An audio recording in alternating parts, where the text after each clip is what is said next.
Herkese merhaba arkadaşlar, kanalımıza hoş geldiniz. Mert Ramazan Demir tenis turnuvasında birinci oldu. Mert Ramazan Demir yaz aylarında aşk haberleriyle gündeme gelmişti. 27 yaşındaki ünlü oyuncu bu kez bambaşka bir konuyla adından söz ettirdi. Mert Ramazan Demir İstanbul'da gerçekleşen tenis turnuvasında birinci oldu. İşte o detayları sizlere sunmakta devam ediyoruz.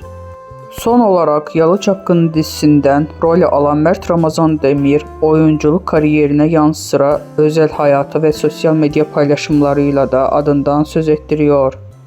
Instagram hesabından 4.700.000 takipçisi bulunan ünlü oyuncu, İstanbul'da gerçekleştirilen bir tenis turnuvasında hünerlerini sergiledi. Özel bir eğitim kurumunun derneği tarafından gerçekleştirilen tenis turnuvasında birinci olan ünlü isim paylaşımı yoğun ilgi gördü. Bizden bu kadar arkadaşlar. Videoların devamını gelmesini istiyorsanız da kanalımıza abone olmayı unutmayalım. Hoşça kalın.